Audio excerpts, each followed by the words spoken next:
Alright, let's dive in. We're talking about drowning, panic, and the kind of shit that happens when someone is in full survival mode, clinging to anything that feels like safety, even if it's dragging them under. Think of it like trying to help someone who's flailing their arms in a storm, not realising their panic is what's making everything worse, not better. Let's break this down. You're in a pool. Maybe a storm is brewing. Someone's drowning. You jump in to help them. But instead of them grabbing onto you for support, they panic. They start pushing you down. Why? Because panic is irrational. When people panic, all logic flies out the window. Their instincts kick in. Survival instincts. They don't care if they drown someone else in the process. Why is this dangerous? When someone's drowning, they're not thinking rationally. Their body is in fight or flight mode. They're not aware. By trying to save themselves, they're hurting the rescuer too. They're so focused on staying afloat, they're unintentionally dragging you down with them. It's the same with emotional or mental crises. If someone's panicking, whether it's anxiety, fear, or defensiveness, you can't just rush in with logic and expect them to snap out of it. The risk of help. You think you're doing something good, but here's what happens. You lose control of the situation because the panic person responds unpredictably. They might grab you, thrash around, or pull you under without meaning to. They're overwhelmed. That survival instinct is screaming at them to stay alive. They're not thinking. Hey, I just need to calm down and trust the person helping me. You're in danger too. You're putting yourself in harm's way. When you don't understand that panic breeds chaos, you get dragged under with them, and then nobody gets saved. So how do you already do this? In your own life. You probably know what it's like to deal with a panicked person. Maybe it's a friend or family member going through a tough time, someone freaking out over a problem or an emotional breakdown. You've probably tried to fix it, calm them down, or tell them what they should do. Guess what happens? They don't listen, right? They might lash out, resist, or make it worse, even though you just want to help. Sound familiar? But notice this. When you stay calm and don't panic, when you speak softly and ask them to breathe, that is when they start to feel safe enough to listen, and boom, they stop drowning in their own emotional mess. It's like giving them a lifeline to grab onto. So how can you do this differently? Let me break down some shifts in how you can do this, pacing and leading. You've got to start by matching their identity. If they're frantic, match their energy for a second. Don't mirror it. Just acknowledge it. Then you start to lead them out of it by slowly shifting your tone, pace and demeanour. Like a lifeguard who keeps talking calmly. Relax, breathe. Let me support you. Jump down and up. This is about zeroing in and out. First zoom in to acknowledge their emotional state in detail. Then zoom out. Get them to see the bigger picture. You're not alone in this. This is temporary. We're going to handle this step by step. Value elicitation. Ask questions that help them to reflect on their values. What's really important to them in that moment? Why do they need help? What will change if they calm down? This helps them connect to a higher purpose beyond the panic. Why is this so important? Here's the science. Panic hijacks the brain.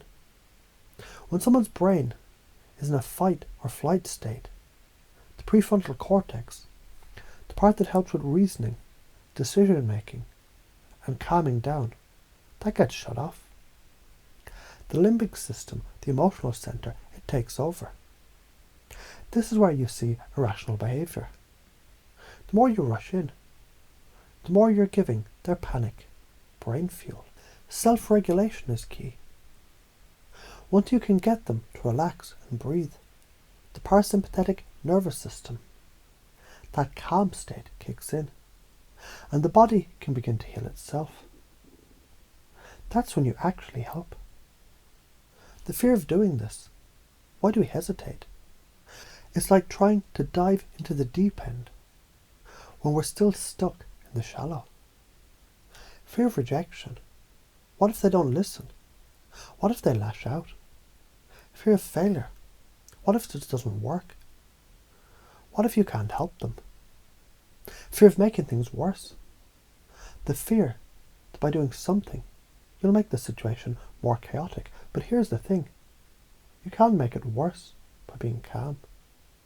You can only make it worse by feeding into the panic. When you try to fix someone who's in panic mode, it's like you're both in a storm. You need to become the calm center in the chaos. That's how you help them. The karma of not acting right. If you don't get this, the consequences, they're massive. You keep getting caught in the same patterns. People stay stuck, trapped in their own loops. And you get dragged down with them. You stop being a support system. You're just a body in the mess. And nothing changes. When you don't intervene correctly, it's like you're keeping the storm raging longer. The karma of not knowing when to stay calm and when to step up means you're not being your best self. And that shit reflects back in your own life, your own panic, your own inability to stay grounded when things hit the fan. The top patterns that drain you, people pleasing. You try to fix everything and it drains your energy. You end up exhausted, both emotionally and physically. Avoidance, pretending the problem isn't there, or that someone else will handle it. This keeps you stuck in your own avoidance and helplessness. Overthinking, trying to find the perfect solution, which keeps you paralyzed, waiting for the right moment that never comes. You get to interrupt these patterns. Like when someone's panicking in the water, you can't just dive in. You need to take a step back, relax, and approach the situation differently. Pacing and leading to powerful change. Here's how you can use all this. Pacing. Start by meeting someone where they are, emotionally or mentally. You don't rush in and fix everything. You acknowledge their state. I see you're struggling right now. That's okay. Leading. After you've paced them, slowly lead them to the outcome you want. That's when you provide a calm, clear path to the next step. Let's breathe for a moment. And then we can talk about how to fix this. The result, empowered and calm. When you start practicing this, it doesn't just change how you help others, it changes you.